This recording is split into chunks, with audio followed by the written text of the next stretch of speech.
Solas sprinted through the dense forest, the sound of snapping branches and heavy footsteps pounding behind him. His lungs burned, each breath a searing pain in his chest. He risked a glance over his shoulder. 3 figures cloaked in shadow gained on him. Their eyes glowed with an eerie light.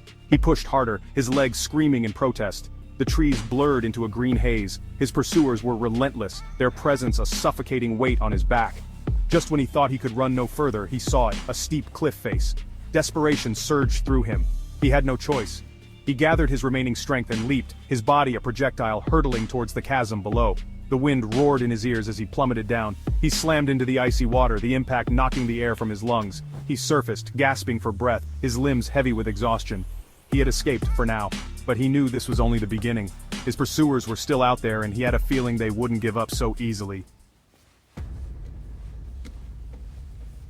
Solas dragged himself onto the riverbank, shivering uncontrollably. He needed to find shelter, somewhere to recover and regroup. As he stumbled through the undergrowth, he heard voices. He froze, his hand instinctively reaching for the sword strapped to his back. He must be close. He can't have gotten far. Solas peered through the foliage. 3 figures stood by the river, their faces illuminated by a crackling fire. They were the ones who had chased him, but as he got a closer look, his apprehension gave way to curiosity. One was a tall woman with fiery red hair pulled back in a braid.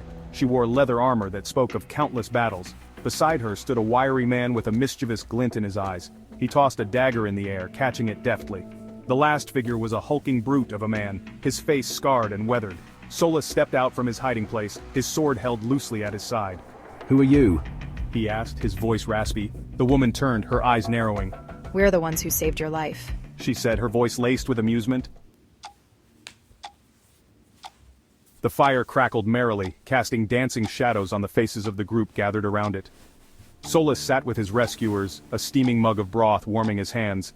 He had been wary at first, but their easy camaraderie had slowly chipped away at his reserve. "So you're Solas. That was quite a show you put on back there." Solas shrugged, embarrassed. "I didn't have much choice."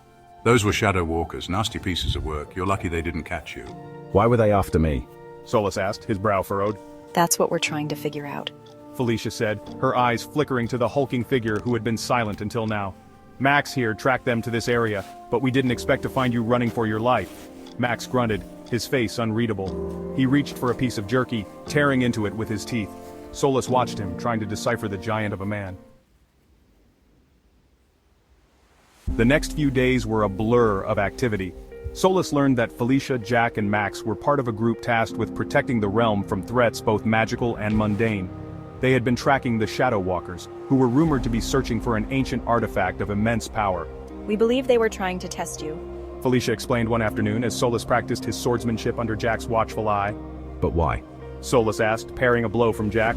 We don't know for sure, but we have a feeling you're more than just a simple traveler. Jack said, grinning. Solas frowned, his movements faltering. He had always known there was something different about him. He possessed a strength and speed that seemed beyond that of ordinary men.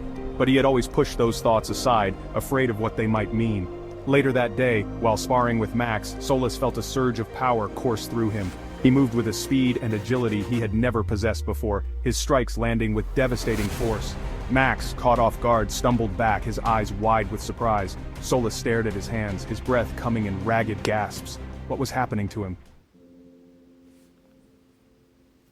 Word of Solas's abilities reached the ears of the group's leader, a mysterious figure known only as the Master.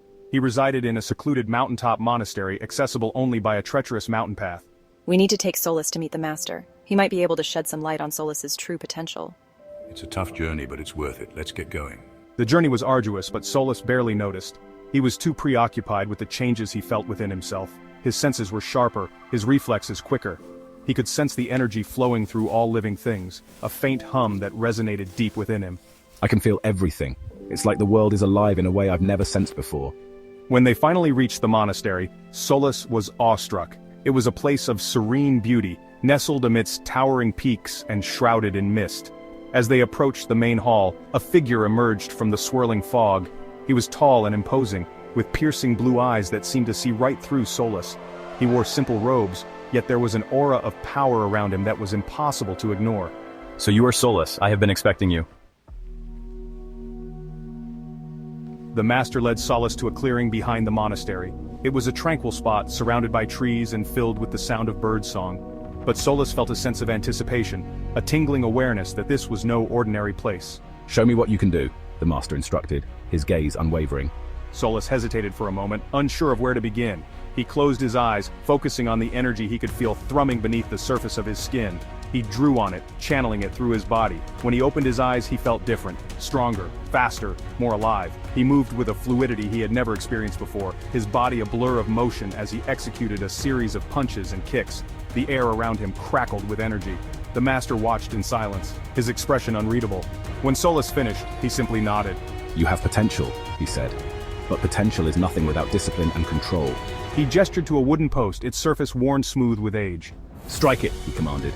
Solas obeyed, his fist connecting with the wood with a resounding crack.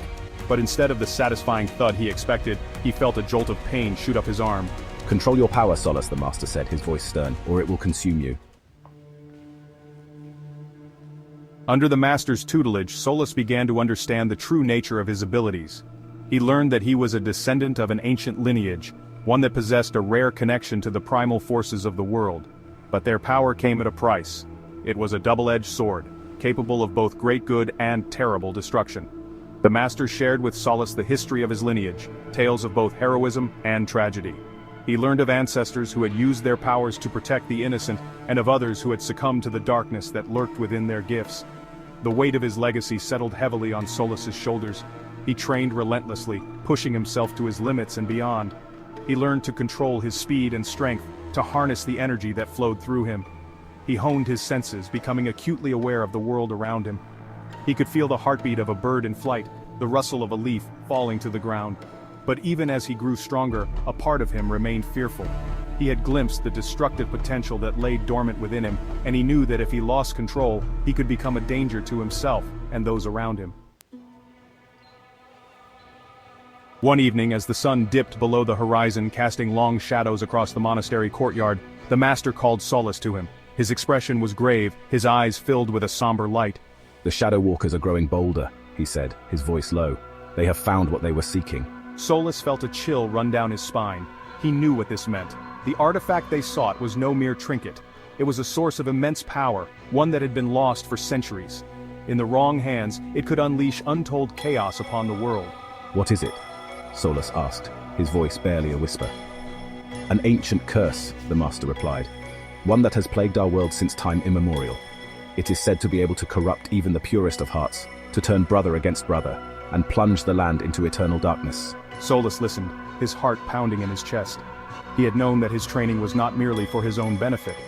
He had been preparing for this, for the day when he would be called upon to face the darkness that threatened to engulf their world.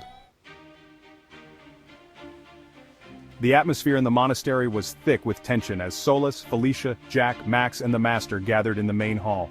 They stood before a large map, their faces illuminated by the flickering light of a nearby hearth. The map depicted the surrounding kingdoms, its surface crisscrossed with lines and marked with strange symbols. The Shadow Walkers have taken the curse to the ruins of Ankaria, the master said, pointing to a cluster of markings in the northeastern corner of the map. It is an ancient city, long since abandoned and forgotten. We believe they intend to perform a ritual there, one that will unleash the curse's full power. He turned to Solas, his gaze intense. Your destiny awaits you, Solas. You must go to Ankaria and stop them before it is too late. Solas met his gaze, his expression resolute. He knew the dangers that awaited him, but he would not shirk his duty. He had been chosen for this, and he would not fail.